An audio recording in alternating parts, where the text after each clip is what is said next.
बोलो श्री प्राणनाथ प्यारी की जय। बोलो श्री सद्गुरु महाराज की जय। पद्मावती पुरी धाम की जय।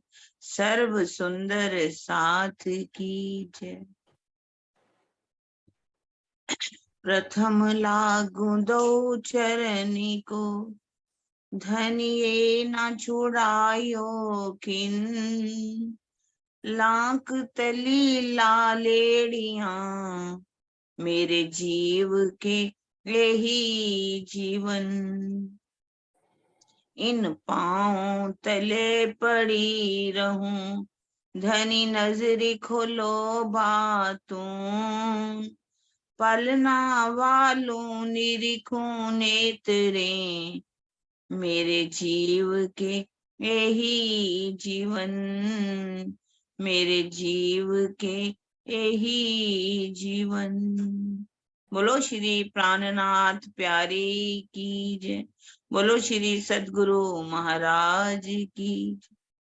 हाँ जी सुंदर साथ जी, अब हमारे बीच में दिल्ली सुंदर साथ नोएडा से हमारी उषा जी आई हुई हैं। प्रतिदिन रहती हैं वैसे वो, आज वो अपने भाव हमारे सामने रखेंगी। उषा जी। प्रणाम जी।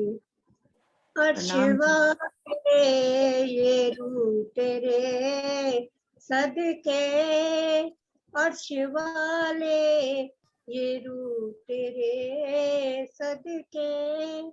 जब से थामा है हाथ दे के मुझे, जब से थामा है हाथ दे के मुझे।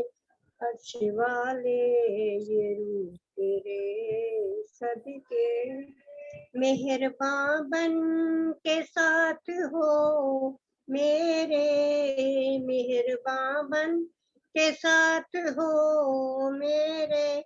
तो राहें आसान करीब मंजिल हो, तो राहें आसान करीब मंजिल हो। अर्श बन जाए तुम्हारा घर रोशन, बन जाए अर्श तुम्हारा घर रोशन। बस तुम्हारी नजर मिलती रहे, बस तुम्हारी नजर मिलती रहे। और कोई सहारा क्या मैं करूं, और कोई नजारा क्या मैं करूं। आपके दम से छूटे ये दुनिया, आपके दम से छूटे ये दुनिया। वरना कुछ भी नहीं मेरे बस में, वरना कुछ भी नहीं मेरे बस में। अर्श वाले ये रूह तेरे सदके, अर्श वाले ये रूह तेरे सदके। लाड तुमने बहुत कराए हैं अपनी रूहों के मेरे सनम। लाड तुमने बहुत कराए हैं अपनी रूहों को ऐ मेरे सनम। लाड एक भी तुम्हारा याद रहे, लाडिक भी तुम्हारा याद रहे। न परेशान करे फना के सितम, न परेशान करे फना के सितम। आपके प्यार से पली रूह, आपके प्यार से पली रूह, आप पे कुर्बान हो गई के, आपके कुर्बान हो गई हंस के। अर्श वाले ये रूह तेरे सदके, अर्श वाले ये रूह तेरे सदके। जब से थामा है हाथ दे, जब से थामा है हाथ दे, प्रणाम जी।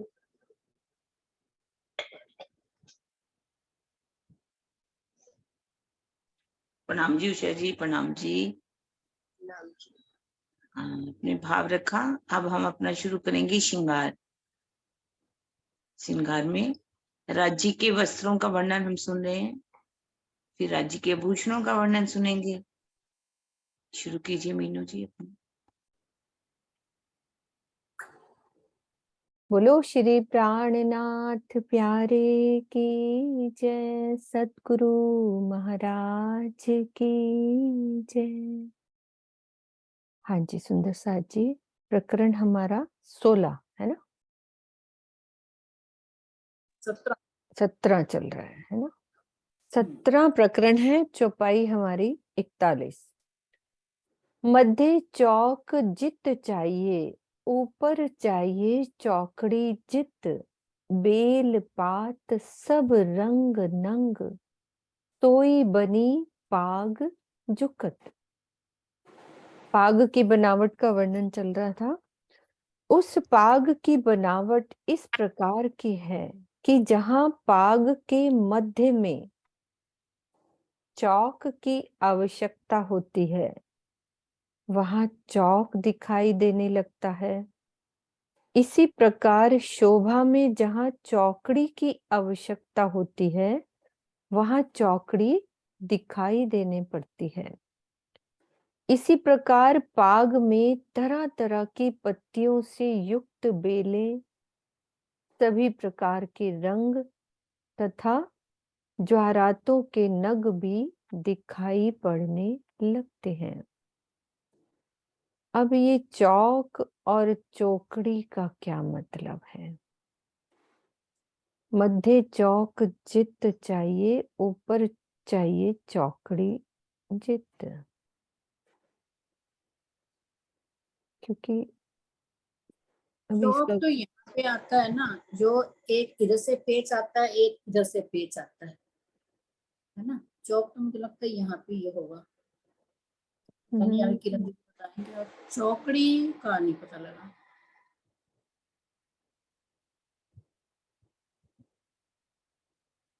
सोचो सुंदर साथ जी, क्योंकि अभी इसका कोई भावार्थ नहीं दिया हुआ। चौक और चौकड़ी पाग में कैसी होती होगी? पाग सब का अपने अपने वर्णन, भाव बताएंगे। भाव रखो, क्योंकि पाग का वर्णन चल रहा है। मध्य चौक जित चाहिए, चौक चौकड़ी ये होगी जैसे 4 इधर और 4 इधर, जो पेच हो, वो ना हो, पता नहीं।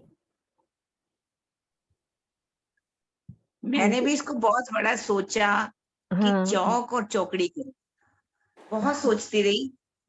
तो वैसे चौक कहते हैं ना कि जैसे चौराहा हो, वहां चौक में हम मिलना, ऐसा बोलते हैं ना। हाँ तो बोलते तो। चौकड़ी भी वही कहते हैं, चौकड़ी भी 4 रास्तों को ही कहा जाता है। जैसे हम 5वीं भौ में चोपड़ा पढ़ते हैं, तो अच्छा, चौकड़ी। टोपड़ा और दो वो। हाँ, तो ऐसे ही मतलब देखा जाए चौक होता है वैसे, जैसे किसी बिल्डिंग के अंदर एक चौक बना हुआ है, वहां पर आप आ जाना, ऐसा बोलते हैं। चौक मतलब जैसे पाग बांध रहे हैं, जैसे आप बता रहे हो, वैसे ठीक ही बता रहे हो कि सामने एक मतलब बड़ी शोभा चौक की बन जाती है। ऐसे ऐसे ऐसे पाग बांधते हैं राजी, हर मतलब जो बल पड़ता है उसमें एक चौक बनता जाता हाँ, जो शोभा तो है उस ना। पार्क की उसी से ही है ना, जो सेंटर में चौक बनता है ऐसे करके, और जो ऐसे ऐसे। चौकड़ी है वो भी इसी तरह से कि सारे एक चीजें मिलती जाती है एक दूसरे, जैसे फूल बेल पत्ते बेली जो भी है, जहां जहां मिलती जाती है उसकी में एक चौकड़ी बन जाती है। तो वैसे ज्यादा बहुत जैसे हमारी एक अंदर क्लियर बात हो जाती है, वो वो वाली नहीं आ नहीं हुई पाती। है। हाँ वो नहीं हुई है। मैं खुद भी अपने में वो नहीं हूँ। हाँ कल मैंने ऐसे बैठी थी तो मैंने कहा देखो चौक और ये आई छुपाई, मैं बहुत सोचती रही चौक और चौकड़ी में अंतर क्या है पाक के अंदर, ठीक एक है क्लियर सुंदर जैसी साथ जी, बात। ये थोड़ा सहूर करके आएंगे सब सुंदर साथ, और किसी को और आपस थो में अलग बात भाव है तो करके। बता सकते हैं। हाँ, और भी भाव रख दो जिसके दिल में जो आ रहा है, नहीं तो फिर कल हम इस बात पे थोड़ा और सहूर करके आएंगे। क्योंकि देखो अभी देखो किसी को अच्छी तरह से वही है ना, स्वामी जी ने जहाँ चीज क्लियर नहीं की वो हमसे भी नहीं हो पा रही, कहीं तो हाँ हो जाती है। यहाँ पाग के अंदर चौक कैसे बन रहे हैं, और चौक भी नहीं, चौक, चौक और चौक, चौकड़ी। चौक लिखा है ना, हाँ चौक, चौकड़ी। एक होती चौक, अनुपमा एक नहीं, बना वैसे ही समझ में आ रहा है कि बना के यानी दिखाती ऐसे, है। पर एक क्लियर जैसे होता है ना, अपने आप को एक संतुष्टि होती है कि नहीं ये चलो बात बिल्कुल। अनुपमा कुछ बना रही है, अनुपमा देखते हैं। बना रही है, बना के बता रही है, वो देखो। इसको मैं चौपाई अच्छी बात, हटाती हूँ, वो कुछ बता रही है बनाना। हाँ नहीं खोलो नहीं आप अच्छी बात है। अपना। सुदर्शन दिल्ली भी बता रही है, हाँ खोलो सुदर्शन आंटी। बना के बता रही है। प्रणाम जी। ये हाँ चार जो चार बार चार फेरों को चार चौकड़ी नहीं कहते, मतलब चार चार बार लपेटे तो वो चौकड़ी बन गई, चार चार बार दोनों तरफ। अब राज दीदी कह रही है जहाँ चार फूल रिबेले शोभा में हो। अच्छा, जहाँ चार चार लपेटों को जैसे चार चौकड़ी कहते हैं। मुझे ज्यादा पता नहीं, मेरे को तो ऐसे लगे। हाँ मतलब सब वही है अपने ना, भाव अपना रख आइडिया रहे हैं। बता रहे हैं। अनुपमा दीदी आप क्या कह रहे हो, बोलो ना। वो जैसे गुजराती में है ना, चौकड़ी बोलते हैं ना, चार रास्ते को ऐसे बोलते हैं चौकड़ी। हाँ हाँ वो तो पता है। ये जैसे अपन ऐसे किए ना, वो तो हम भी ऐसे बोल किए। रहे हैं, चौकड़ी इसको बोल रहे हैं। हाँ, तो जैसे मैं चार बल करके हो गए देख ना, रही पाग जैसे थी, की तो पंजाबी में चाबी देखिए बल ऐसे कितना कहते बन हैं। रहा है बनती है? बिल्कुल नहीं। इस पाक का ऐसे करके देख रही थी कि अपन इसमें अपन चार चौकड़ी आ रही है कि नहीं, करके देख रही थी। चार वल हो गए ना, जिन्हें अपन वल पंजाबी च कहने। हाँ हाँ, नीरज ये देखो खोलो आप। दूसरा पेज, ये देखो दूसरा पेज की हूँ, और ये रहा तीसरा पेज चुन्नी से ऐसे करके, ऐसे करके ये ऊपर गया, ऐसे करके फिर चुन्नी छोटी पड़ गई। हाँ चुन्नी छोटी। चुन्नी छोटी पड़ गई, देखो राजी दीदी। देखो, राजी कितने खुश हो रहे हैं कि मेरी बाग ये की देखो, ऊपर चौक ले ढूंढ पोर्शन रहे को हैं। चौकड़ी नहीं दो कह सकते, पेज जो एक है पेज मीनू, जो इधर। ऊपर का जो पोर्शन होता है प्लेन होता है उसको चौकड़ी कैसे चौक कह सकते हैं। ये अब ऐसे करते और भी बात करके आएंगे। हाँ नीरू आप भी बोलो। हाँ, ऐसे मेरे मन में तो ख्याल आ रहा था कि जैसे उसपे डिजाइन बने हुए हैं ना, हम्म उसके ऊपर डिजाइन फूल पत्ती ऐसे डिजाइन वाली है ना, जब वो बांधते हैं तो पत्ती आधी होती है मिलके पूरी बन जाती है, हाँ, डिजाइन ऐसे मिल जाते हैं। तो उसी के अंदर पाक के अंदर ऐसे डिजाइन बने हुए हैं, वो कि जब इस तरह से बांधते हैं तो उसमें यहाँ पे चौक की शोभा आ जाती है। अच्छा उस डिजाइन को इस तरह से बांधते हैं कि वो उसमें चौक की शोभा दिखाई देने मतलब वो लगती है। चकोर सा बन जाता होगा। डिजाइन मिलके एक चौक की शोभा दिखाई देने लगती है पाक के ऊपर, और चौकड़ी की शोभा दिखाई देने लगती है। जो रूहों का दिल होता है देखने का, वही शोभा दिखा देते हैं पाक के ऊपर डिजाइन में। मुझे ऐसा दिमाग में आया। नहीं मतलब ये जैसे दिल में आ अलग रहा है। अलग हर पाक में अलग डिजाइन की मिलती है ना, मार्केट में भी बहुत। उसमें कभी कुछ बना होता है, कुछ कुछ में पूरी पूरी पेंटिंग्स बनी होती हैं ऐसे। ब्राइडल में भी है, तो वैसे दिखा सकते हैं उसमें चौक की शोभा, चौकड़ी की शोभा। राजीव आए तो कुछ भी हो सकता है। हाँ ठीक है अपन। और कल सुंदर साथ किसी के दिल में बात हो ना तो कल रखना कि क्या समझ में आया, जैसे आपस में हम घर में बात करते हैं सुंदर साथ से, फिर वो भी करके आएंगे। ठीक है चलते हैं आगे। ताथे हक लेत पेच हाथ में कोमल अंगुरियों, गौर अंगुरियां पतली मीठा शोभे मुंदरियों। जब धामधनी इस प्रकार अपने हाथों से पाग के पेच घुमाते हैं तो उनकी अति कोमल एवं गोरी गोरी पतली उंगलियों में मुद्रिकाओं की बहुत मधुर शोभा होती है। पहुंचे देखूं के अंगुरी, नरमाई देखूं के गौर, मुंदरी देखूं के हथेलियां, लीके देखूं के नखनूर। मेरे प्राण प्रीतम श्री राज जी जब अपने हाथों से पाग को बांधते हैं तो उनके हाथों के अनंत सौंदर्य में मेरी आत्मा इस प्रकार डूब जाती है कि उस स्थिति में यह निर्णय नहीं कर पाती कि पहले पहुंचे की सुंदरता को देखूं या उंगलियों की।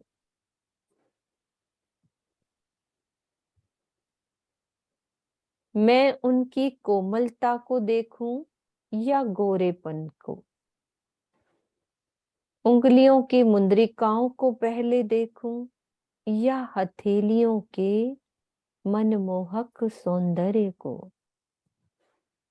इस प्रकार मैं पहले हथेलियों एवं उंगलियों की पतली पतली सुंदर रेखाओं को देखूं या अंगूठे तथा अंगुलियों के नखों के नूर को देखूं। अब उनके हस्त कमल की कितनी वर्णन करा है कि हाथों से जब वो बांधते हैं तो क्या क्या नजर आ रहा है। तो पहुंचे क्या हुआ दीदी? पहुंचे हाथों के मतलब ये वाली हाँ चीज है ना। हाँ। हाँ, कि वो बांधते हैं तो ये वाली। फिर अंगुरी की बात करी, कोमलता की बात करी, गोरेपन की बात करी, फिर उंगलियों में मुंदरियों की बात करी, हथेलियों के मनमोहक सौंदर्य की बात करी, फिर हथेलियों में उंगलियां वो भी पतली पतली सुंदर, और फिर हथेली की रेखाएं और अंगूठा उनके नूर, नखों के, अंगूठे और उंगलियों के नखों के नूर की शोभा। तो ये हस्त कमल की बात हुई। चलवन करते हाथ की नैनो देखत सब सलूक, यों देखत मासूक को अजू होत नासिक टूक। जब धामधनी अपने हाथों से पाग बांधते हैं तो ब्रह्म सृष्टियां उनके संपूर्ण सौंदर्य का रसपान अपने आत्मिक नेत्रों से करती हैं। किंतु ये महान आश्चर्य की बात है कि इस सौंदर्य सुधा सागर में अपने को डुबो देने के बाद भी आत्माओं ने इस संसार में अपने अस्तित्व को अभी भी क्यों बनाया रखा है।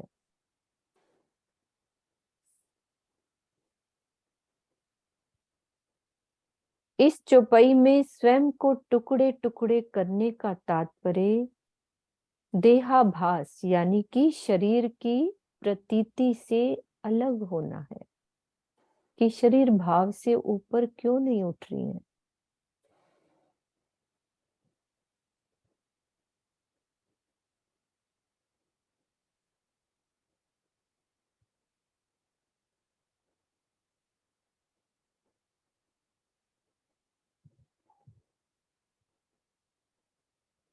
श्री महामत निमूना ख्वाब का क्यों दीजे हक वस्तर, हक नूर न आवे शब्द में, पर रहा न जाए क्यों कर।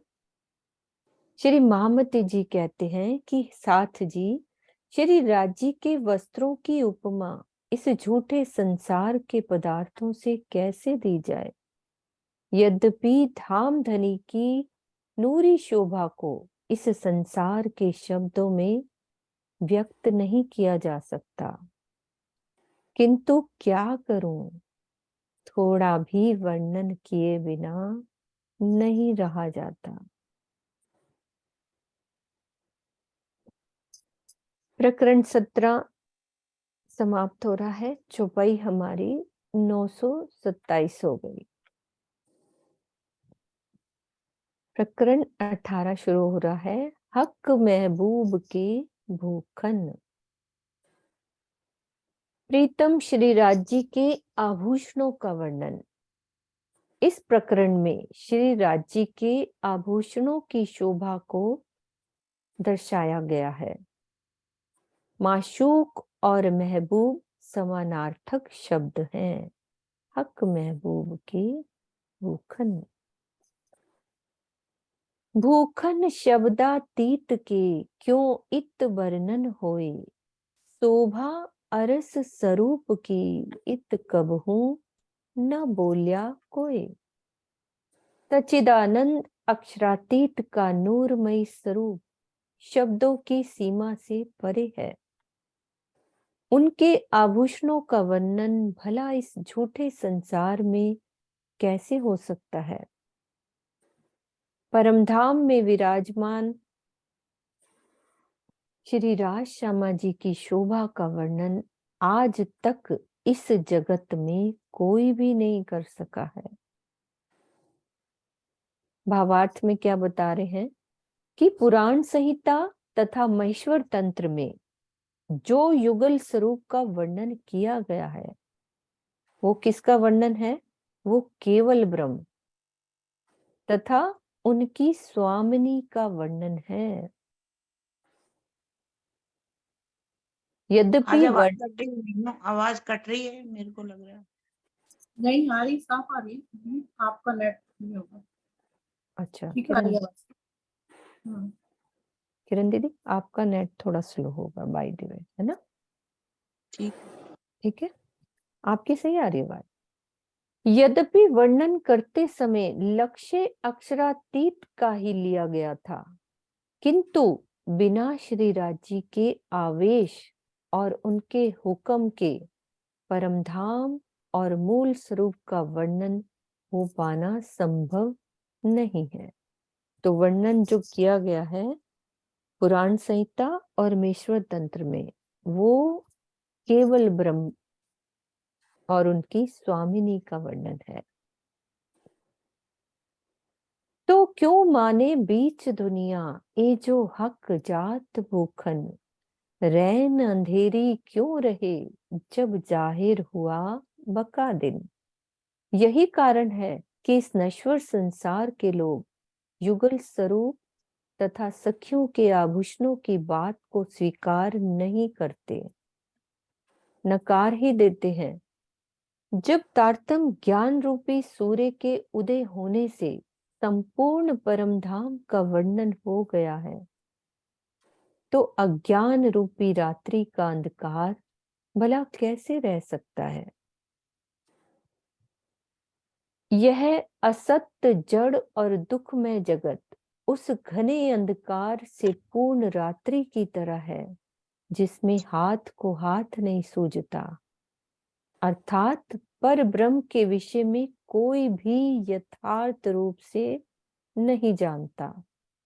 और इसके विपरीत सच्चिदानंदमय परम धाम उस अखंड दिन के समान है जहां पल भर के लिए भी अंधकार नहीं होता।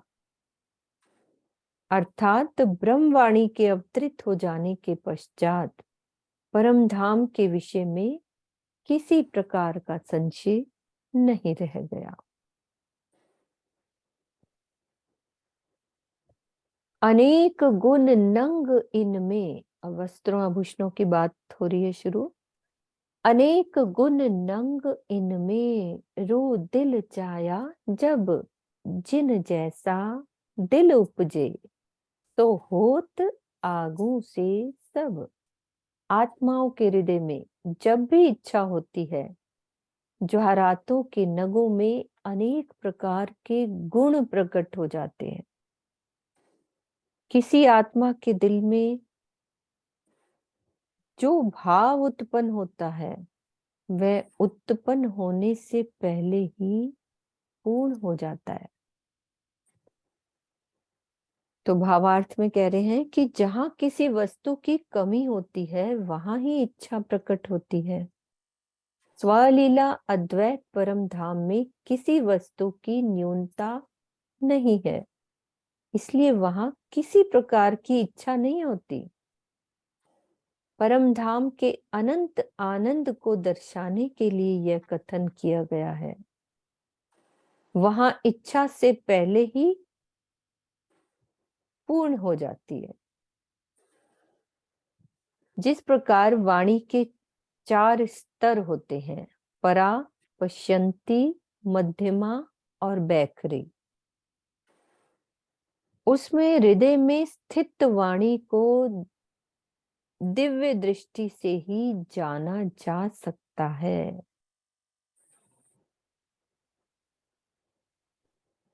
जबकि बैखरी को सामान्य प्राणी भी जान सकते हैं। इसी प्रकार परम धाम में प्रेम और आनंद की लीला में इच्छा स्वाभाविक है, किंतु हृदय में प्रकट होने से पूर्व ही वह आत्मिक धरातल पर पूर्ण हो जाती है।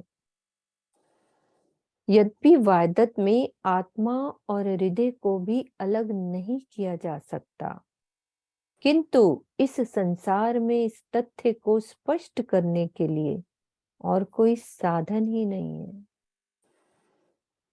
लीला रूप में होने वाली इच्छा और कमी के कारण होने वाली इच्छा में कोई भी समानता नहीं है। आगे की चौपाई में यही बात स्पष्ट रूप से दर्शाई गई है।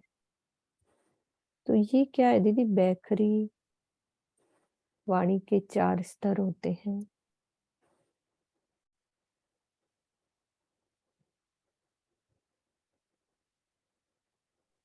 चार स्तर बताए ना वैसे। हाँ, एक होती बैखरी, एक होती मध्यमा, एक होती पश्यंती, एक होती परा। ठीक है। बैखरी जो मुख से बोली जाती अच्छा। है, मुख से उसको सब जान जाते हैं क्या बोला जा रहा है। एक होती है मतलब मध्यमा, गले से बोलना। एक मुख से बोलना, एक गले से बोलना। कई वाणी गायन करते हैं तो पता चलता है ये मुख से बोल रहे हैं या गले से बोल रहे हैं, मध्यमा। एक होती पश्यंती, पश्यंती मतलब दिल से।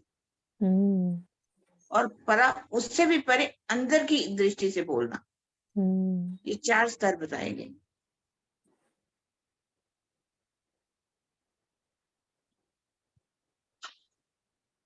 परम धाम में तो प्रेम की है लीला, प्रेम की वाणी है, दूसरी तो कोई है ही नहीं। अभी इच्छा तो परम धाम में होती ही नहीं। इच्छा होगी तो इच्छा तो वहां बोली जाती होती है जहाँ कोई कमी हो। परम धाम में तो कमी है ही नहीं। इससे हृदय से अपने आप निकली और पूरी हो गई, और वो वायदत में होती है। वायदत की बात की सोचते ही सब, ये सोचना समझ भी लो, क्या। पार की, बिल्कुल पार की, वहां की, परा की बात है। हाँ, पार की।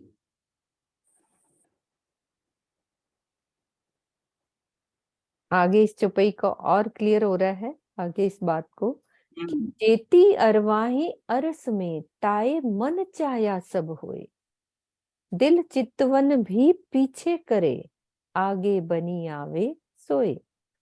परम धाम में जो भी आत्माएं हैं उनके हृदय की इच्छा अनुसार ही सब कुछ होता है। हृदय में इच्छा तो बाद में होती है, वो पहले ही पूर्ण हो जाती है। तो मार्फत की दृष्टि में स्वलीला अद्वैत में इच्छा, इच्छुक और इच्छित तथा परात्म, आत्मा और हृदय सभी एक ही स्वरूप है, किंतु लीला रूप में इनकी अलग अलग विवेचना अवश्य की जाती है। जिस प्रकार फूल में सुगंधी और शक्कर में मिठास स्वाभाविक रूप से विद्यमान होती है, उसी प्रकार लीला रूप में आत्मा में इच्छा तो होती है, किंतु इस संसार की तरह नहीं होती। कह भी दिया फिर भी कह देते हैं कि संसार की तरह नहीं होती। क्या वहां तो कह इच्छा हुई भी, इच्छा पहले होती ही नहीं। अगर हुई भी तो उसी समय तो पूर्ण हो जाती है। आपको, आपने इच्छा की कि ये आम मुझे खाना है, तो आम का स्वाद तो उसी समय आपके अंदर आ गया ना। कि वो संसार की तरह इच्छा नहीं है कि इच्छा की, बाजार गए, ले करके आए, फिर खाया, जब हाँ। बनाया तो ऐसा नहीं है ना वहां पर। वहां तो यहाँ की इच्छा और वहां की इच्छा में फर्क है। है। वैसे वहां इच्छा होती ही नहीं। वो कह रहे हम्म, जैसे फूल में सुगंधि तो है ही, शक्कर में मिठास तो है ही, तो फिर वहां हाँ लीला में इच्छा होती है पर संसार की तरह इच्छा नहीं होती, वो इच्छा करने से पहले ही पूरी हो पूरी हो जाती जाती है, कुछ करना नहीं पड़ता, क्रिया उसके लिए है। वो हो ही जाती है हम्म, पूरी। वही पहले कहा ना, कमी हो तो इच्छा हो ना, कमी तो है ही नहीं। कमी है ही नहीं वहां पर। हाँ, तो कमी होगी तो इच्छा होगी ना। वही आगे क्लियर हो रहा है कि जैसा मीठा लगे मन को, भूखन तैसा ही बोलत, गरम ठंडा सब अंग को, चित चाया लगत। सखियों के मन में जिस प्रकार भी अच्छा लग सके, आभूषणों से वैसी ही ध्वनि मुख मुखरित होती है, यानी आती है। दिल की इच्छा अनुसार ये आभूषण शरीर के अंगों को गर्मी या ठंडक का अनुभव कराते हैं। क्लियर कर दिया चौपाई में। हक वर्णन करत हूँ, कहूँ नया किया सिनगार, ए शब्द पहुंचे नहीं, आवत न माहे सुमार। धामधनी के श्रृंगार वर्णन में यदि मैं कहती हूँ कि श्री राजी ने नया श्रृंगार धारण किया है, तो ये शब्द परम धाम तक पहुंच नहीं पाते। प्रीतम की शोभा तो इतनी अनंत है कि उसे शब्दातीत ही कहना पड़ता है।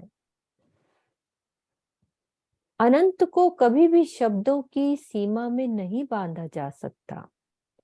यदि धामधनी की शोभा को किसी सीमा में बांधा जाए, तब तो ये कहा जा सकता है कि यह श्रृंगार पहले वाले की अपेक्षा नया है और कुछ विशेष है।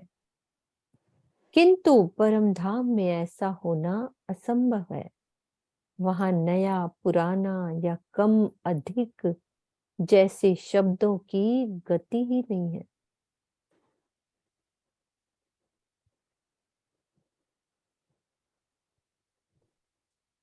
वस्त्र और भूखन ए हक अंग का नूर, सो निमक न जुदा हो वहीं, जो सूरज संग जहूर।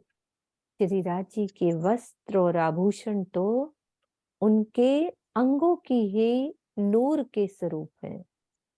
वे उसी प्रकार उनके अंगों से अलग नहीं हो सकते जैसे सूर्य से उसका प्रकाश अलग नहीं हो सकता।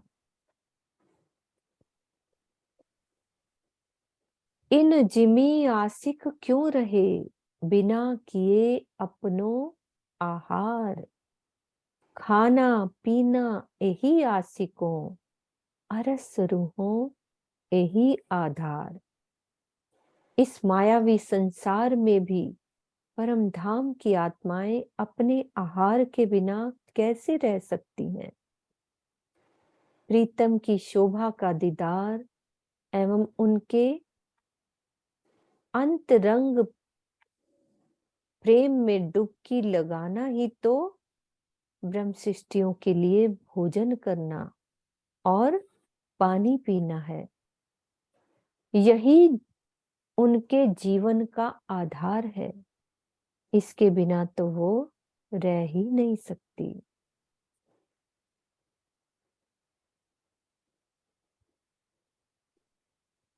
फिर से पाग की बात कर रहे हैं, कलंगी ऊपर जो आएगी। सोई कलंगी सोई दुगदुगी, शोभे पाग ऊपर, कह कह मुख एता कहे, जोत भरी जिम्मी अंबर। प्रीतम श्रीराज जी की पाग के ऊपर वही कलंगी और वही दुगदुगी झलझला रही है। इनकी अद्वितीय शोभा को कहने के प्रयास में इस मुख से तो बस इतना ही कहा जा सकता है कि इनसे निकलने वाली ज्योति धरती से लेकर आकाश तक चारों ओर फैली हुई है।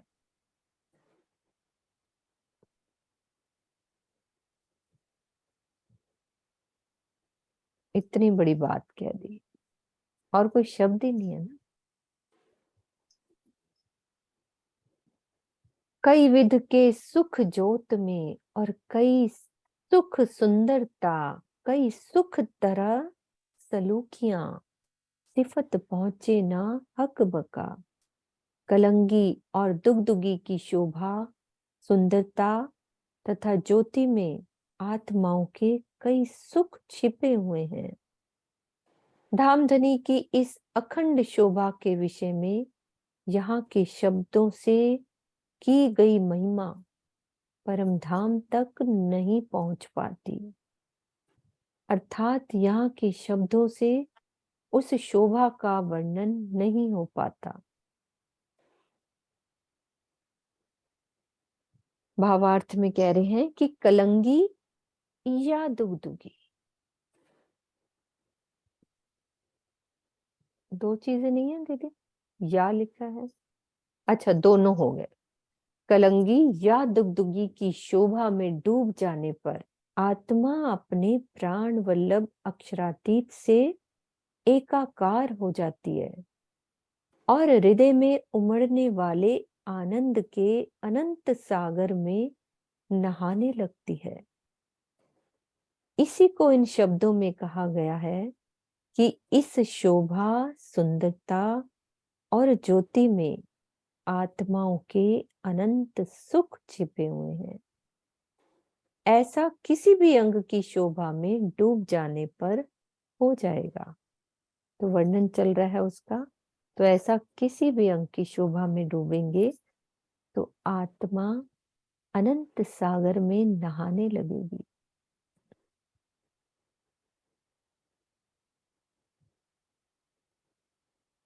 मोतिन की जोत क्यों कहूं इन जुबां के बल, शोभा लेत दो श्रवणों अति सुंदर निर्मल।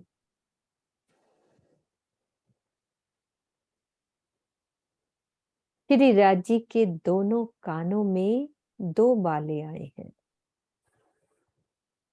अब मोती की बात हो रही है, जिनमें अति सुंदर और स्वच्छ मोती जगमगाते हुए शोभा ले रहे हैं। इस संसार की जिभ्या से मैं इन मोतियों की अलौकिक ज्योति का वर्णन कैसे करूं। अब बाले में मोती है, वर्णन आगे चल रहा है। मोती ज्योत अचरत अचरज और अति उत्तम दो लाल, जो रूह देखे नैन भर तो अलबत्त बदले हाल। इन मोतियों की ज्योति तो आश्चर्य में डालने वाली है। इन बालों में दो अति उत्तम शोभा वाले माणिक भी जड़े हुए हैं।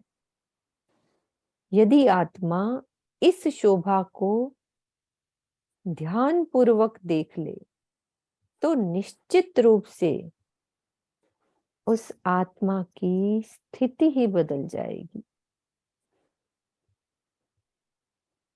नैन भर कर देखना एक मुहावरा है जिसका अर्थ होता है ध्यान से देखना, गहराई से देखना।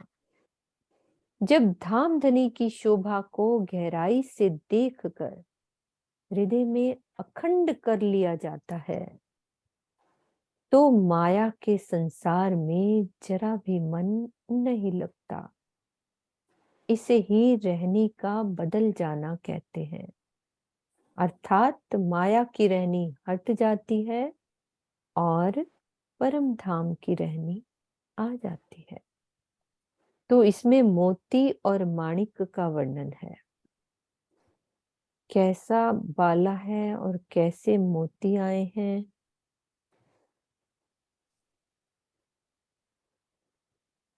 इन बालों में कोई मतलब पूरा क्लियर नहीं बताया। दो बालों, दो माणिक का वर्णन है, दो, और मोतियां, मोती कैसे कि घेर के मोती का बाला है, बीच में दो माणिक हैं, कैसा वर्णन है।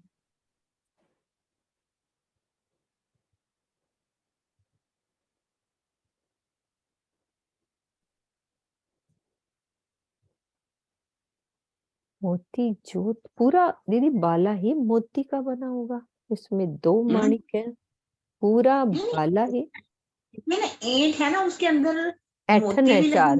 हुए हैं, माणिक भी लगे, बाले है ना, तो मोती भी लगे हुए हैं और माणिक भी लगे हुए हैं। जो पहले वर्णन था वो मोतियों के नीचे माणिक का वर्णन था, यहाँ जो वर्णन आ रहा है वो मोती भी है और माणिकों का भी, माणिक का भी वर्णन है। उसके अंदर मोती लटक रहे हैं, माणिक लटक रहे हैं, ये जड़े हुए हैं, देखो जड़े हुए हैं।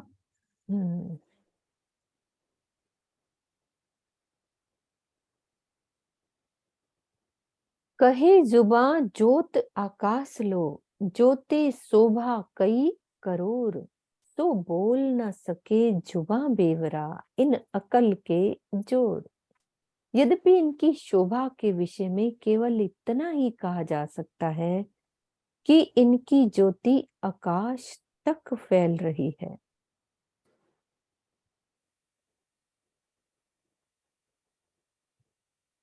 किंतु वास्तविकता यह है कि इस ज्योति में करोड़ों प्रकार की ऐसी अद्वितीय शोभा छिपी हुई है जिसका यहाँ की बुद्धि से वर्णन कर पाने की सामर्थ्य मेरी जिह्वा में नहीं है।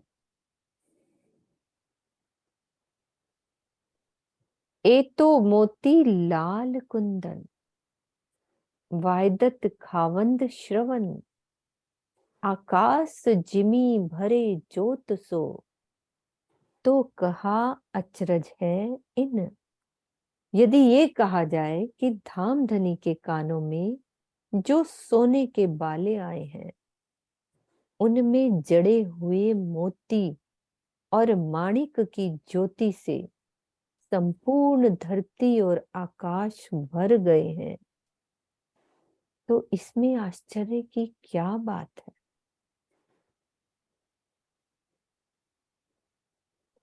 धामधनी वाहिदत की मार्फत के स्वरूप हैं। उनकी हकीकत की वाहिदत का स्वरूप परमधाम के कण कण में लीला कर रहा है, इसलिए उन्हें वाहिदत के खावंद कहकर इस चौपाई में वर्णित किया गया है। वाहिदत खावंद श्रवण क्यों कहा है? वाहिदत का खावंद राजी वाहिदत की मार्फत का स्वरूप तो है, पर हकीकत की लीला होती है ना, हकीकत की वाहिदत में जो लीला होती है उसमें परम धाम के कण कण में तो राजी है, मार्फत है डूबा, लेकिन लीला वाहिदत हकीकत की होने के कारण उसको कहा कि हकीकत की वाहिदत का स्वरूप है। वो अलग अलग वर्णन कर रहे हैं ना, इसलिए उनको वाहिदत का खामन कहा गया है। वो मार्फत के स्वरूप, पर हकीकत की लीला होने के कारण उनका स्वरूप ही कण कण में लीला कर रहा है। मार्फत का स्वरूप ही हकीकत की लीला में, हकीकत की वाहिदत में लीला कर रहा है। वाहिदत में इसलिए एक एक चीज में सब में राजी नजर आ रहे हैं, सब चीज में। हाँ बस, वो वाली बात चाहे है। वो मोती हो, चाहे माणिक हो, चाहे सोना हो, चाहे उसके बल हो, कुछ भी है। उसमें जड़े हुए मोती, सोने के बाले आए हैं, उनमें जड़ाव मोती का भी है और माणिक का भी। लाल मोती भी होगा, माणिक भी होगा, लाल पूरा। भी है, हाँ बस। अब चोली का वर्णन होने जा रहा है। चोली अंग सो लग रही, जो अंग नूर जहूर, ए लज्जत दिल तो आवही, जो होवे अरस सहूर। जामे की चोली धामधनी के शरीर से इस प्रकार सटी हुई है जैसे वो उनके अंगों की नूरी आभा हो। इसका रसास्वादन तो हृदय में तभी हो सकता है जब परमधाम की चितवनी में डूबा जाए।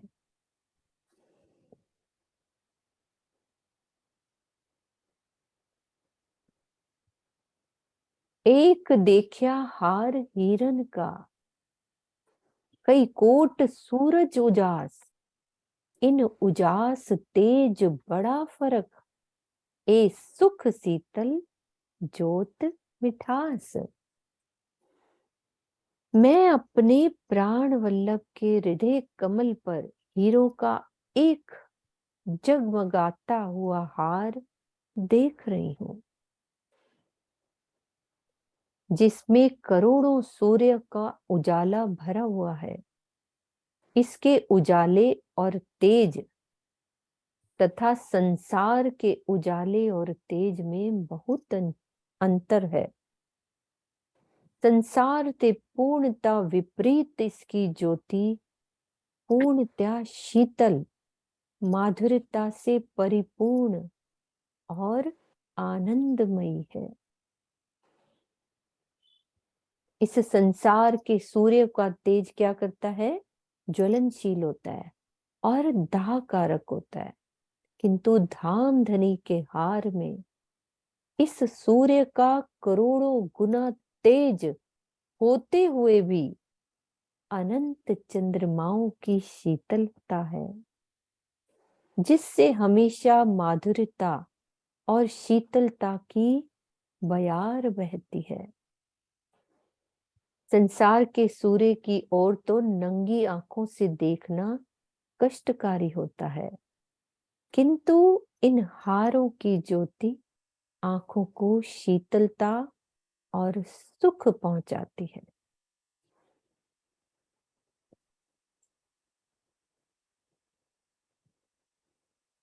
हार, अब कौन सा हार की बात हुई अभी? हीरे का हार। अब दूसरा हार का वर्णन हो रहा है। हार दूजा मानिक का, जानो उन थे अति शोभाए, जब लालक इनकी देखिए, जानो और सबे ढंपाए। दूसरा हार माणिक का है। ऐसा प्रतीत होता है कि इसकी शोभा हीरे के हार से भी अधिक है। जब इसकी लालिमा को देखा जाता है तो ऐसा अनुभव होता है जैसे सभी हार सुंदरता में इससे पीछे हैं। अब सौंदर्य वर्णन की यह रीति है कि वर्णित वस्तु को सबसे अधिक सुंदर कहा जाए। यही कारण है कि यहाँ सभी हारों को एक दूसरे से अधिक सुंदर कहा गया है, जबकि वास्तविकता यह है कि परम धाम में वायदत्त होने के कारण सभी हारों की शोभा बराबर है। तीसरा हार अंग देखिया, अति उज्जवल ज्योत मोतिन। हीरा माणिक मोती का वर्णन अब चल रहा है। जानो सब थे ऊपर, यही है रोशन। अत्यंत उज्जवल ज्योति से परिपूर्ण मोतियों का ये हार तीसरा हार है, जिसमें मैं धाम धनी के वक्ष स्थल पर सुशोभित हुए देख रही हूं। इसे देखने पर ऐसा प्रतीत हो रहा है जैसे इसकी आभा सबसे अधिक है। जब हार चौथा देखिए, जानो नीलक अति उजास। नीलवी का हार, चौथा हार नीलवी का। जानो के सरस सबन थे, ए देत खुशाली खास। अब मैं चौथे हार नीलम के हार को देख रही हूं। नीलिमा भरी अत्यंत मोहक उजास के कारण यह हार ऐसा प्रतीत हो रहा है जैसे ये सबसे अधिक ही न्यारा है और विशेष प्रकार का आनंद देने वाला है। पांचवा हार लसनिया। हार लसनिया पांचवा, कछुए सुख शोभा और, जानो जोत जिमी आकाश में भराए रही सब ठोर। पांचवा हार लसुनिया के नगों का है। इसकी शोभा और सुख कुछ अलग ही विचित्र प्रकार के हैं। ऐसा प्रतीत होता है कि जैसे इससे निकलने वाली ज्योति धरती से लेकर आकाश तक सर्वत्र फैली हुई है।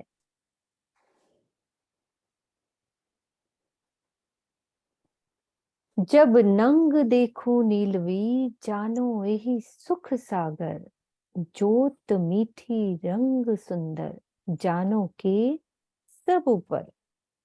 जब मैं नीलम के नगों के हार की ओर देखती हूँ तो ऐसा लगता है कि एकमात्र यही सुख का सागर है। इसकी मधुर ज्योति तथा सुंदर रंग सबसे अधिक आकर्षक है।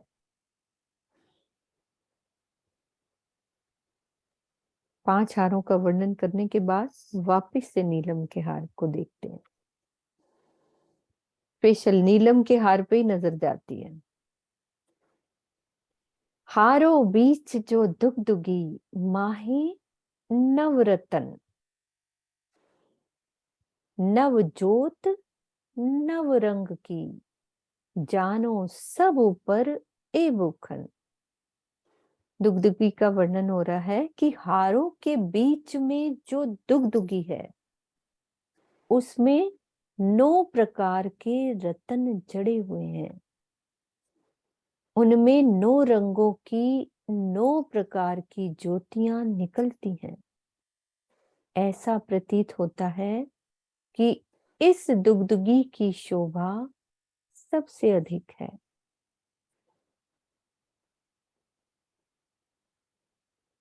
ए जोत सब जुदी जुदी, देखिए माहे आसमान। सब जोत जोत सो लड़त है, कोई सके न काहू भान। यदि हम आकाश में देखें तो हमको ये 9 रंग की ज्योतियां आकाश में अलग अलग फैलती हुई दृष्टिगोचर होती हैं।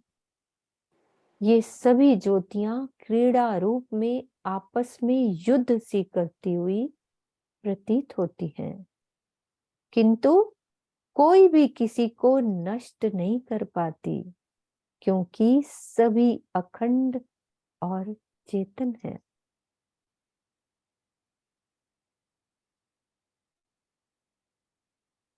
क्लियर हो रही है ना बात ये वाली?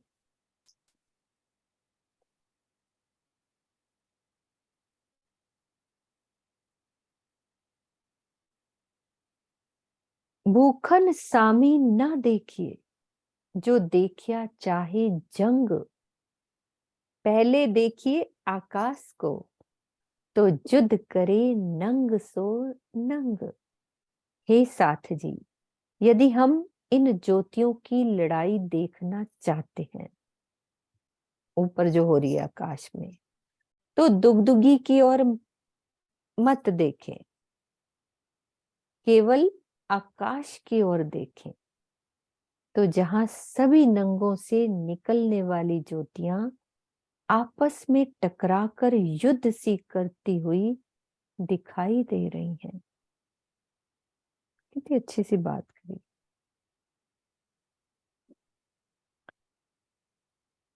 फिर क्या कह रहे हैं? जो कदी पहले हार देखिए, तो वाही नजर भरे जोत। या बिन कछु ना देखिए, सब में ही उद्योत। यदि आप कभी हीरे के हार को देखें तो एकमात्र वही ज्योति से भरा हुआ दृष्टिगोचर होता है। उसकी ज्योति इतनी अधिक होती है कि उसके अतिरिक्त अन्य कुछ दिखाई ही नहीं देता। वही सबसे अधिक प्रकाशमान दिखता है। और यही स्थिति अन्य हारों और आभूषणों के साथ भी है।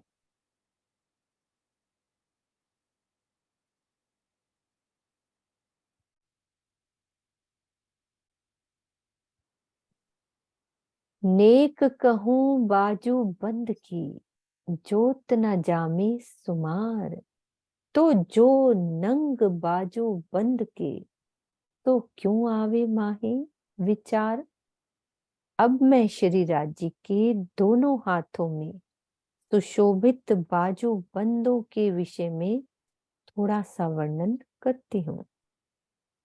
इनकी ज्योति अनंत है। इस प्रकार बाजूबंदों में ज्वारातों के जो नग जगमगा रहे हैं, उनकी अलौकिक ज्योति की छटा के विषय में यहाँ की बुद्धि से भला क्या सोचा जा सकता है?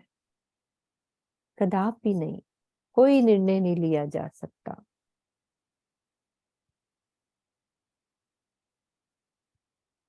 बाजूबंद का वर्णन चल रहा है कि नंग पटली 10 रंग की, माही कई विध के नकस, ए सलूकी बेल बूटियां एक दूजे पे सरस। दोनों बाजूबंदों में नगों से जड़ी हुई 10-10 रंग की पटलियां हैं और इनमें अनेक प्रकार की चित्रकारी है।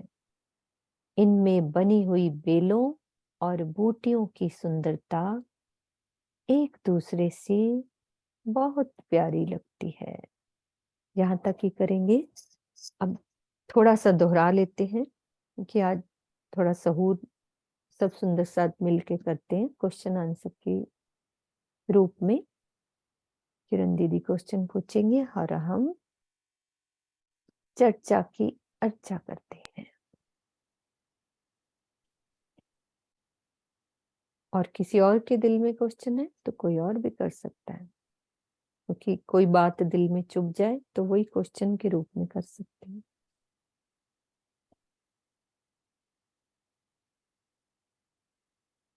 सुंदर साथ जी है कोई? किसी के दिल में आया है तो करे। चांद कमल जो चित्रा है, जो अपनी सुनीता है, कोई भी प्रश्न पूछ सकता है, ऐसा कुछ नहीं। आज तो बड़ी सिंपल सिंपल छपाइयां, कोई भी ऐसा एक चौक और चौकड़ी को छोड़ करके सब समझ में आया बहुत अच्छी तरह से, है ना? हाँ जी सोनिया, चौक और जी चौकड़ी को छोड़ देते हैं। उनको अभी सोनिया छोड़। जी। प्रणाम हाँ। जी दीदी। दीदी मुझे ना सुनो, कल पहले ना तुम एक बारी कैमरा खोलो, बिना कैमरे अच्छा के। ठीक है दीदी, ऑन करती ये छोड़ो, मैं क्या बोलूं। कोई बात। हाँ जी प्रणाम जी दीदी। प्रणाम जी। ये प्रणाम करो, चलो जल्दी, ये पर टाइम वेस्ट करवाता है। प्रणाम जी, कोई बात नहीं, बच्चे हैं, प्रणाम कर रहे हैं, बहुत अच्छी बात है। हाँ बोलो। दीदी मुझे ना कलंगी और दुगदुगी इन दोनों में अंतर समझ नहीं आता, इन्हें समझा दीजिए थोड़ा सा। हाँ जी सुनीता दीदी, आप समझाओ।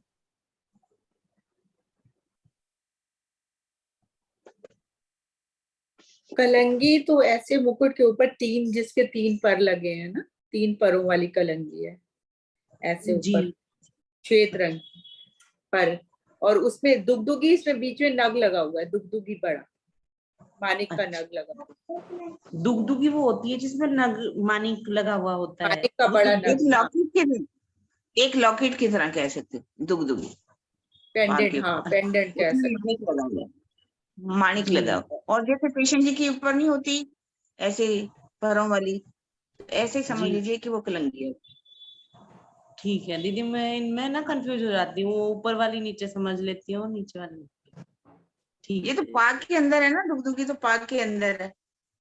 अच्छा, और पाक के जो अंदर दुगदुगी उसके आती है। ऊपर, हाँ, और जो ठीक ठीक। कलंगी है वो ऊपर है परों वाली, उसमें 5 परो है फूलों की तो बात आती है, 3 एक एक। तो वहां पे पंख लगे होते हैं दीदी, कुछ जैसे जैसे कृष्ण जी होते हैं उनके उसमें पंख से मतलब होते हैं, उस फूलों टाइप की से। है अलग अलग। हाँ, नग भी है उसमें लगे हुए, ऐसे नहीं है कि एक सिर्फ मोर पंखी है, ऐसा नहीं है। तो है पंखों वाली अच्छा कलंगी जो है, उसमें भी फूल लगे हुए हैं, फूलों की शोभा है ये। 5 फूलों का वर्णन आएगा, आप भी पढ़ेंगे हम। 1 अच्छा 2 दीदी 3 दीदी ऐसे, 1 मिनट में एक। ना उससे दिखा देती हूँ नक्शे से, तो इसको ज्यादा समझ में हाँ आ जाएगी। ये देखो नक्शा आ गया सामने, हाँ जी आया है दीदी। ये देखो, ये पाग दिख रही है ना, हाँ जी तो इसको कहते हैं कलंगी। ये ना पर बने जी होते हैं ना, और ये ये जो बाजू बीच वाली में बाजू है, हाँ। ये नग लगा है ना, इसको कहते हैं दुगदुगी। तो ये 3 ठीक पर होते हैं, ठीक। तो ये कलंगी होगी, और ये होगी बीच में जो नग लगता है ना, ये दुगदुगी। जी देखो ये चौक है ना, जहाँ पे ये दुगदुगी है ना, यहीं पे चौक, मतलब इसको चौक हो गया, और ये चौकड़ी हो गई, ये साइड साइड पे है। ये हाँ। कौन सी, ये वाली वो जो तो साइड में दुगदुगी है, हैं? ये चौकड़ी है दीदी, ये जो, दीदी एक बार चौकड़ी को फिर से बता दीजिए। अभी क्लियर नहीं है, अरे ये हम ये तो अंदाजा लगा दुगदुगी रहे है हैं, ना, बात बाबा करेंगे अभी। सुंदर ठीक है, साज ठीक से और सहूर करेंगे आज हम, जो ठीक। जो सुंदर साज नहीं आए उनको पूछूंगी मैं, तो जी बात करेंगे अपन, ठीक है। जी जी, प्रणाम जी। राम जी। हाँ जी ज्योति जी, आप खोलो, क्या कह रहे हो? प्रणाम जी दीदी। हमारे जो पन्ना जी में बंगला जी में है ना, वो हर दिन वहाँ पे लगाते हैं ना। एक आपको फोटो भेजी हूँ आज वाला, आज का वो श्रृंगार का है, तो उसमें दिखा दीजिए, है ऊपर। क्या क्या दिखाना है? वो कलंगी बोल रही थी ना, कैसा हाँ वो रहता तो मैंने नक्शे में दिखा दिया, मुझे लगा दिखा चौक और चौकड़ी। हाँ वो तो ठीक नक्शे में से दिखा दिया। हाँ ठीक ठीक है है। ठीक है। चलिए सुंदर साज जी, एक क्वेश्चन मैं पूछ रही हूँ। पाग बांधते हैं रज्जी, तो रूहें क्या क्या देखती हैं, क्या क्या शोभा देखती हैं? हम्म।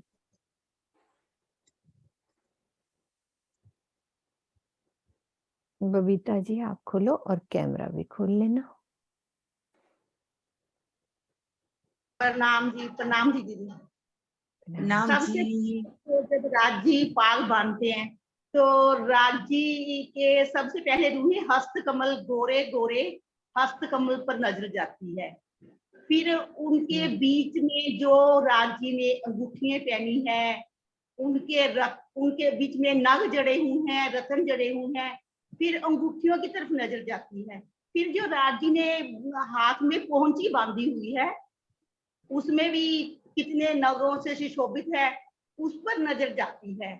तो फिर राज्यों की जो उनकी उंगलियां, वो उंगलियां से ऐसे करके बांधते हैं, तो रूहों की नजर उस पर ही अटकती रहती है। विराजी की उंगलियों कितनी सुंदर है, कितनी, तो देखती ही रहती है रूही। और और क्या था? और बस इतना ही मेरे को। कोई बात नहीं, सब आपके साथ कोई और भी सुषमा कोई खोलेंगे। बताएगा और क्या क्या देखती हैं? सुषमा आप खोलो, कैमरा भी खोल लेना।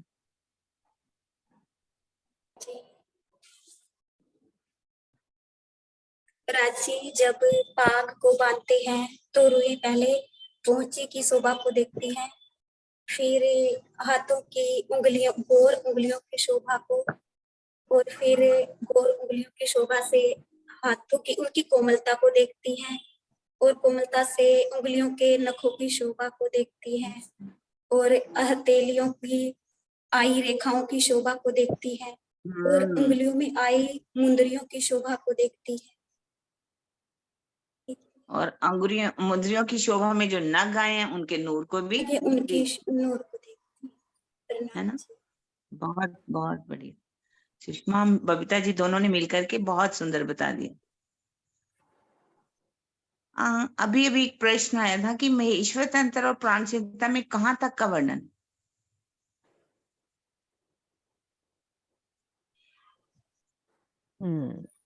हाँ जी, जो श्रीनिवास जी आ जाओ, एक सेकंड, श्रीनिवास जी को खोलते हैं।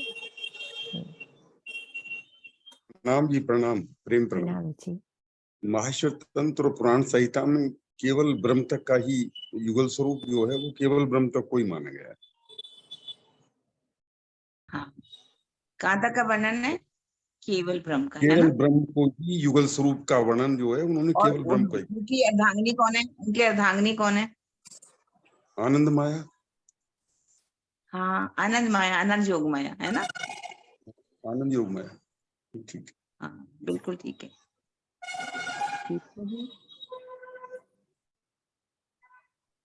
यहाँ दुनिया में वर्णन करते हैं, जब परम धाम का वर्णन करते हैं, दोनों में क्या अंतर है?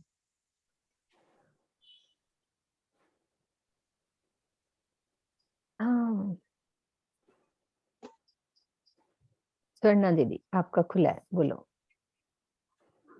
प्रणाम जी सुंदर साज जी। यहाँ के हम दुनिया का वर्णन करते हैं, काल माया का है, ये नाशवान है, नष्ट होने वाला है। और परम धाम का जो वर्णन है वो नूर तत्व का है, अखंड है और सभी चीज चेतन है। तो इसलिए यहाँ काल है और परम धाम में ये अंतर सत्य है, चित है, आनंदमयी है ना। संसार का सत्य है, जड़ है और दुखमयी है। हाँ? दुखमयी है। हाँ जी, हाँ जी, बिल्कुल ठीक है, बहुत अच्छा। आज तो नेट ठीक काम कर रहा है थोड़ा। हाँ ठीक हाँ तरह जी, से सुरेश जी, वाणी का स्तर कहाँ तक है? वाणी के स्तर 4 बताएं, वो क्या क्या थे? क्या क्वेश्चन दीदी दोबारा बोलिए। वाणी के स्तर बताए थे ना, वाणी के कितने स्तर हैं? किस किस कौन 4 स्तर बताए थे? अभी अभी मैंने उसका वर्णन भी थोड़ा सा किया था, कोई याद है? सुषमा और कौन 4 है? जयश्री बहन। हाँ जयश्री बहन आप खोलो, कैमरा खोलो। जय श्री तारा। हाँ जी प्रणाम जी। हाँ जी। तो उस 4 स्तर का नाम तो याद नहीं है, पर वो उसका गुण आपने बोला था कि मुख से वाणी भी निकलती है और गले गले से भी स्वर निकलते हैं। कोई स्वर गले से निकलते हैं और कोई अंदर की बात है जो दिल से स्पर्श हो जाती। बिल्कुल भी एक बिल्कुल आत्मिक होता, आत्म के दिल से, है ना। परा परा नाम है किसी को याद? सुंदर साथ जी, अरुणा जी, चाची जी ने खोला। हाँ बोलो बता- बोलो बोलो बोलो सुनीता दीदी आप बोलो। बैखरी है एक, तो मध्यमा, पश्यंती और परा। बिल्कुल ठीक। हमारी सुनीता जी से क्या पूछना, ये तुम्हारी टीचर है, एक्सपर्ट दीदी है। ऐसे नहीं बोलो, दीदी आपसे सीख रहे हो, आप ऐसे नहीं बोलो। नहीं नहीं सुनीता, वो तो अभी हम अभी बहुत पढ़ा है, चीज अभी पढ़ा है तो इसीलिए याद है, वैसे थोड़े ना याद है। ऐसे ना, मैं तो ये बच्चों को अक्सर पढ़ाती हूँ ना, इसलिए मुझे हाँ जी, नहीं आता हम ही लोग रहता को है ना। वैसे याद नहीं था, अभी पढ़ा है ना, आपने पढ़ा है जैसे मीनू जी ने, तो याद रहा। बिल्कुल ठीक है।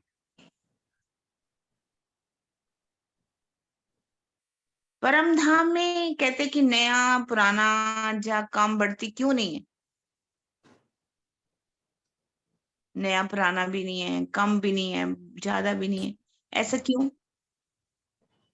हाँ जी, सुंदर साथ जी, अभी अभी पढ़ा हमने। प्रणाम जी सुंदर साथ जी।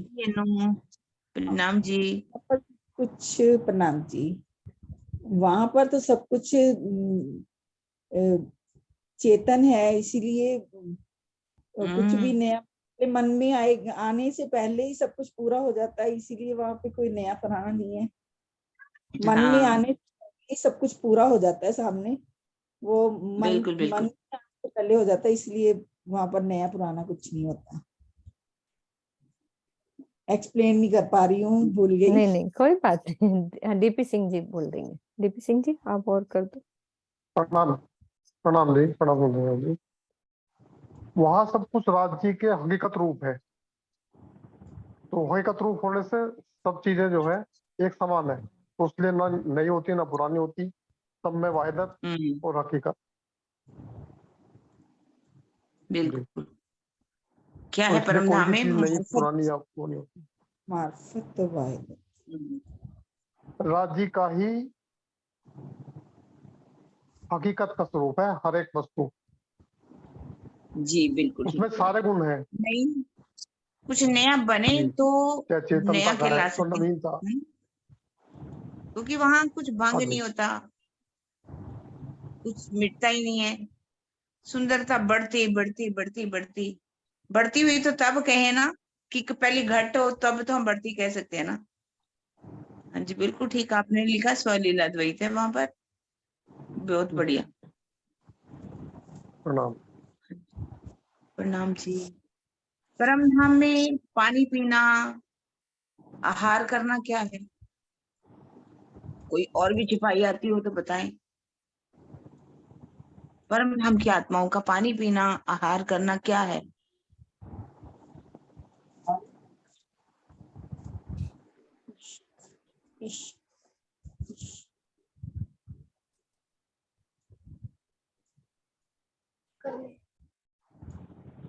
प्रणाम जी। प्रणाम जी।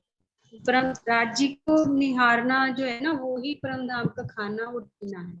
एक चौपाई आती है ना, खाना दीदार पीना दीदार, कुछ इस तरह करके आती है, पूरी नहीं है, यही आशिकों का जैसे है। मुझे पूरी चौपाई नहीं आती, लेकिन राज्य का दीदार ही वो है। जैसे तीसरी भौम की परसाल में राज्य सुबह के समय आते हैं, तो वो 3 बार अपनी अमृतमयी नजरों से सारे परम धाम के पशु पक्षियों को, वृक्षों को, सभी को वो प्रेम भरी नजरों से ही सींचते हैं। तो उनका दीदार ही उनका खाना और पीना। प्रणाम जी। चौपाई आती है किसी को?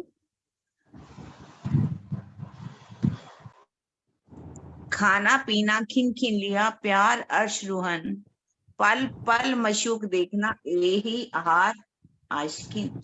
आशिकों का हाथ क्या है? पानी पीना क्या है? अपने धनी का दीदार। ठीक है सुंदर साथ जी।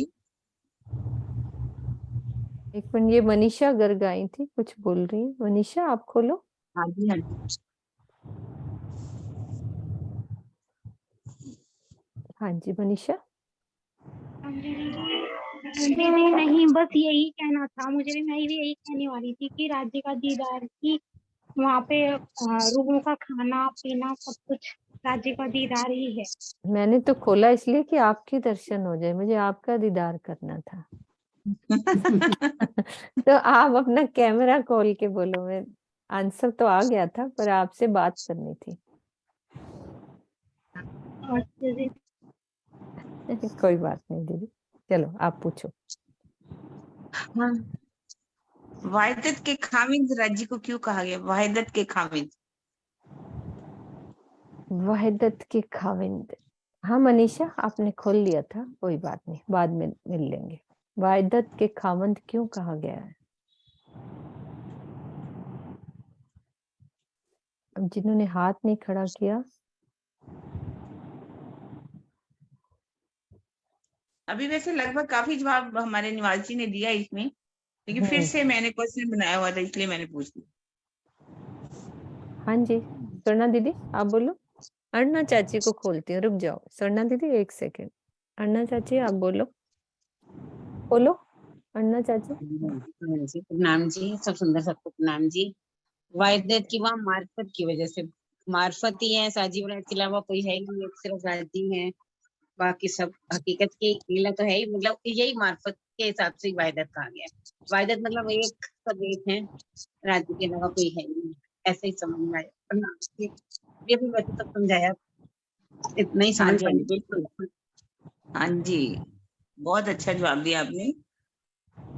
राज्य के 5 हारों के नाम कोई भी बताए। राज्य के 5 हार। अभी जिसका वर्णन हुआ है, दूसरे नहीं। हाँ जी अनु जी हमारी हाथ खड़ा, बहुत सुंदर सा। जो नहीं जवाब दे रहे हैं उनसे पूछना है। हाँ 10, 11, 12 देखिए इसमें बहुत तो सुंदर सा। हमें जरूर आना चाहिए। हाँ जी बोलो मम्मी। राज्य के 5 ओ हार। सुंदर सा पूछो। 15 हो राज्य चुके के देखिए। 5 हार देखो, हीरा मानिक मोती नीलवी और लक्षणिया के 5 हार राज्य महाराज के पहने हुए हैं। वाह बढ़िया बढ़िया। और भी कोई बताए, कोई थोड़ी सी शोभा के साथ बढ़िया बताए। नहीं बोलती हूँ ना। 1 मिनट, अब मंजुला बहन को खोलते हैं। तो दीदी आप साथ साथ बाद में लोअर एंड कर देना। मंजुला बहन आप खोलो। आवाज नहीं आ रही मंजुला बहन।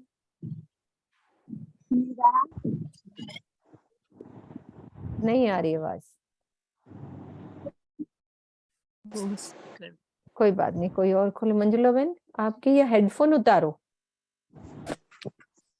हाँ मतलब और क्या बोलना था? 1 मिनट, कुछ और भी सुनना चाह रही है किरण दीदी, शायद मंजुला अच्छा। बहन बोल ले। नहीं थोड़ी थोड़ी शोभा, शोभा कैसी है रंग, अच्छा उसकी ये शोभा शोभा भी क्या है? बताना। अभी आ रही दीदी? आपको आ रही है, हारों के नाम ही अब आ रही है। आपने सही बोला है मम्मी। हाँ नहीं बोला सही तो। हाँ बोलो आगे बोलो, किसको पूछना? बोलो मंजुला बहन। हीरा मानिक मोती नीलवी और लसनी। हीरा का, हाँ जी हाँ जी। हाँ हीरा का रंग सफेद है आई नेट कट रहा है इनका बहुत कट रहा है, किसी और को ले लेते फॉरेन हैं। कंट्री में वसंत भी भाई, कट जाता है। कई बार वसंत भाई आपको लो। ये तो लिख के ही फटाफट बता देते लिख के बोलिए। बताते हैं। हाँ जी। हीरा माणिक मोती नीलवी लसनिया। हीरा भी हीरा एकदम का उज्जवल क्या है, सफेद है, सफेद और माणिक एकदम लाल उज्जवलता से भरपूर है। नीलवी भी इतना नीलवी मतलब ब्लू कलर है, पर इतना उज्जवल है कि एक दूसरे से एक से ऊपर एक है। हीरा माणिक मोती नीलवी लसनिया, तो लसनिया भी इससे भी ऊपर है। मतलब सब सेम ही है, सबका सेम ही है, पर वो एक दूसरे से ऊपर ही बताया गया है शोभा उसका। दीदी कुछ और सुनना चाह रहे हो तो जिग्ना को खोलूं? किरण दीदी के हो गया? खोल दो। हाँ जी जिग्ना। एक दो क्वेश्चन हो रहा है मेरे पास। हाँ प्रणाम सुंदर सा जी। तो राज्य के गले में 5 हार है, हीरा माणिक मोती नीलवी और लसनिया। अब जो हार है, हारों की शोभा ऐसी है तो 5 हारों में 5 डुगडुगी की शोभा आई है। जो 5 डुगडुगी है उसमें एक हार में एक डुगडुगी की शोभा है। डुगडुगी मीन्स उसको बोलते हैं पेंडल, जो नीचे होता है। तो और एक डुगडुगी में 9 नंग आए हैं, और जो 9 नंग घेर के आए हैं उसमें से भी जो मध्य का नंग है वो माणिक का है, और उसको घेर के और 8 नंग आए हैं। जो हम ले सकते हैं कि कोई भी के माणिक पानी नीलवी गोमादिक या 8 नंग ऐसे ले सकते हैं कि पुखराज हीरा लसनिया।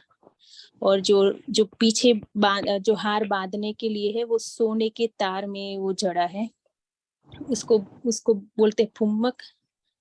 जो पीछे जाता है उसको वो सोने के धागे में जड़ा है, और उसके नीचे भी वो पीछे फुम्मक है, वो भी 4 रंग के आए हैं, लसनिया, लाल या सफेद, ऐसा 4 रंग के धागे में वो फुम्मक भी आया है, जो राज्य के गिरदवान तक और वो जो हार है वो राज्य के गिरदवान तक जाते हैं।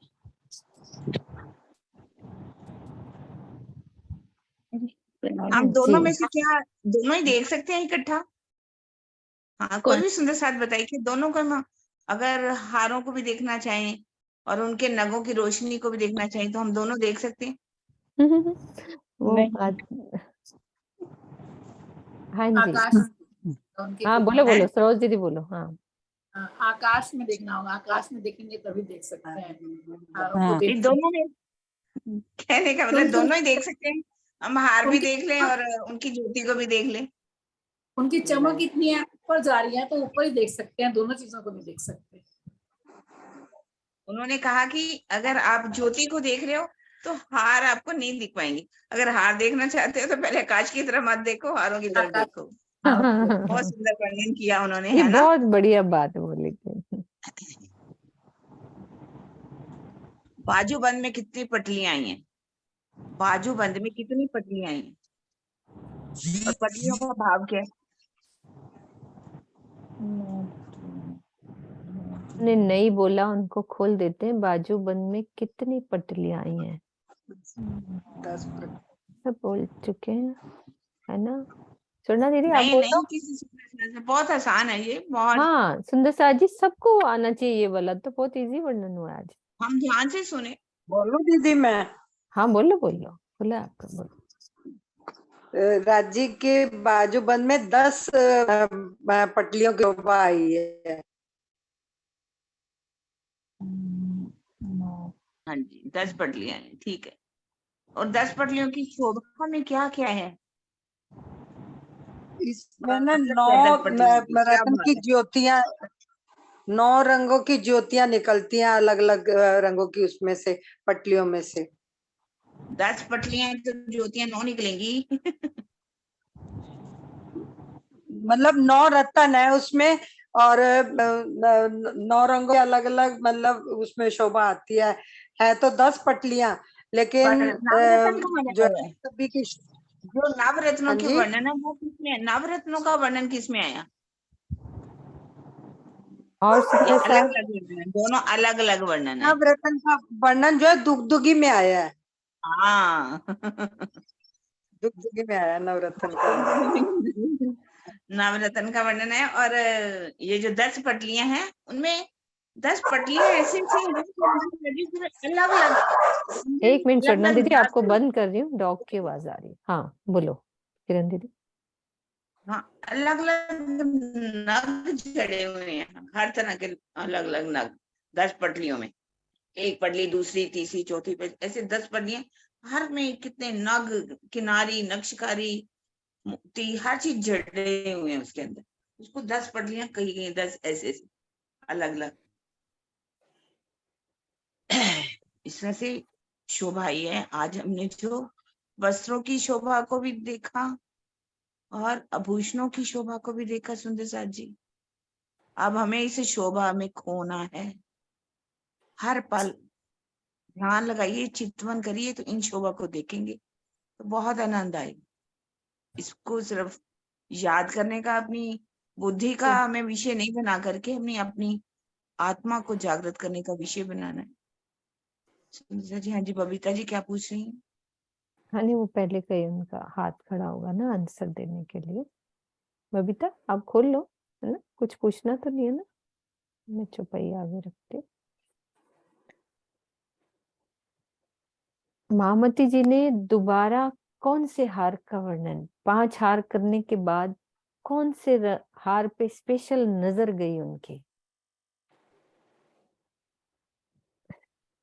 मेरे दिल में वही अटका हुआ था। हाँ जी दीपी सिंह जी आप बोल दो। मैं बोल दूं? अरे नहीं किरण दीदी, आपको तो आता ही होगा, मुझे भी ऐसे तो ये तो आनंद ही ले रहे हैं कि उनकी नहीं ऐसे नहीं, उसमें स्पेशल। एक हार का ही नहीं है, और भी हारों का। फिर से पहला हार तो द्वारा जो इन्होंने देवेंद्र पाल जी ने लिख दिया वही है, नीलवी का ही हाँ आंसर आ रहे हैं इसमें। हाँ, बाकी हाँ, नीचे नीलम फिर का से यार देखा आएंगे दोबारा से। दोबारा हाँ से। वो तो एक मन में भाव आया कि हार देखने के हाँ बाद फिर से नीलवी पे नजर जाती है, फिर उनके आभूषण पे जाती है, मतलब अलग अलग जैसे होता है ना, किसी को हम देख रहे हैं, मतलब भाव इतना दिल में आया जैसे हम किसी को जी भर के दीदार कर रहे हैं, पहले से उसका तरीके से वन, फिर कहते हैं अरे वाह, नीलवी पे एक स्पेशल निगाह अटक जाती है, वो अटक गई। तो ऐसे ही दिल पांचों में हार का वर्णन करने के बाद नीलम नीलम के हाथ पर निगाह गई दोबारा से। दोबारा से एक अलग सी अच्छी बात लगी। और एक बात प्रणाम जी। पहले भी दीदी पीछे भी आई थी, वो बहुत अच्छी प्यारी बात लगी थी। एक धागे वाली, धागे के हाँ अंदर किनारी वाली। कि धागे के अंदर, है ना, कितनी प्यारी बात धागे, लगी। धागे की किनारे अंदर जी कितनी नक्शकारी का काम है, उसको हम कैसे देख सकते, क्यों देख सकते, क्या देख सकते हैं या नहीं देख सकते, किस स्थिति में देख सकते हैं, इसके क्वेश्चन पूछा था। हाँ बहुत अच्छा लगा था, बहुत कोई कोई चीज चुभ जाती है अंदर। सुनीता जी हमारी क्या बताना चाहती है, हमें देना चाहती है? हाँ सुनीता खोलो। नहीं, मैं तो ये कह रही हूँ, आज हमने जो सहूर किया, सबसे अच्छी बात मुझे लगी कि दुगदुगी की तरफ आप ध्यान मत दीजिए, अगर आपको देखना है तो हाँ ये बहुत प्यारी बात लगी। बहुत प्यारी बात लगी, मतलब चुप गई वो बात कि आप अलग अलग देखो, सारे हारों की ज्योति और वो ऊपर आकाश में जंग कर रही है अलग अलग, और कोई किसी का हाथ नहीं कर रही है, मतलब एक किरण दूसरी किरण को वो नहीं कर रही है, उसकी युद्ध करते हुए भी नहीं खत्म हो नहीं, रही। अलग अलग दिख रहे हैं सारे वहां पर, मतलब नीचे ना देखिए आप, ऊपर आकाश में देखिए, ये चीज बहुत अच्छी लगी, सभी को अच्छी लगी होगी ये बात, बहुत प्यारी लगी, बहुत प्यारी बात लगी है। क्योंकि वो किरणें जब ऊपर जाती होंगी और फिर वो युद्ध भी कर रही हैं, फिर भी हर एक किरण अलग अलग नजर आ रही है, लड़ भी रहे हैं तो भी कोई किसी को नष्ट नहीं तो कर। नीचे अलग अलग नहीं दिखेंगी, ऊपर देखेंगे तो अलग अलग नीचे यहाँ तो पे वो ये दिखती जाएगी ना, सुनीता तो दीदी पता ही ये नहीं चलेगा। शिक्षा भी बता दो हाँ। कि कैसे ऊपर जाती हैं और लड़ती भी हैं फिर भी अलग नहीं होती। तो किरण दीदी बताएंगे। इन किरणों से ही हम सीखे हैं ना, बिल्कुल, इस सीखने इतनी वाली बढ़िया बात लग रहती रही है है। उनकी, देखो सब अलग अलग ज्योत है, मतलब अलग अलग होते हुए भी ऊपर जाके भी अलग अलग सबकी ज्योत है, लेकिन फिर भी किसी को वो ना हानि पहुंचा रही है, ना किसी की सुंदरता को कम कर रही है। तो ये कितनी ही बड़ी हमें शिक्षा है। मतलब उनसे शिक्षा लेनी है, उन तरंगों से, उन ज्योतियों से, कि हम यहाँ पे, चाहे हम अलग अलग देशों में, अलग अलग वर्णों में, अलग अलग जातियों में, अलग अलग शहरों में आए हैं सुंदर साथ के रूप में, लेकिन है तो हम सब राज्य के तरंग, दिल की तरंगे ना। तो हमें वैसे ही दिल की तरंगों की तरह एकजुट, एक रूप, एक रस होके रहना है वाहिदत के रूप में। प्रेम का युद्ध करना है बस प्रेम आपस का में। युद्ध हो, चलता रहे। प्रेममयी जंग तो चलती रहे, लेकिन हाँ। उस प्रेममयी जंग में खटास नहीं होनी चाहिए, उस प्रेममयी जंग में कोई दुनियावी लड़ाई नहीं होनी चाहिए, किसी के अंदर ईर्ष्या देश भावना नहीं होनी चाहिए, किसने मुझे ऐसा कहा, अरे कहा भी तो क्या, ये प्रीतम मेरे प्रीतम की अंगना है, ये भी तो, अगर आज इसने कुछ कह भी दिया तो कोई बात नहीं, नजरअंदाज करें ना, उस रहनी पे चलने का प्रयास करें। तो इन तो तरंगों से ये शिक्षा लेनी है हमें। हम दुगदुगी के अंदर जैसे नग जड़े हुए हैं ना, वैसे जड़े रहे हम एक दूसरे बिल्कुल। में। बिल्कुल है ना। चौपाई धरा देना, मैं खोल रही हूँ।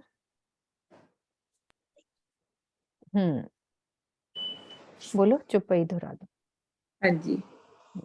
नंग पटली 10 रंग की, माहे कई विध के नकस, ए सलू की बेल बूटियां, एक दूजे पे सरस, एक दूजे पे सरस।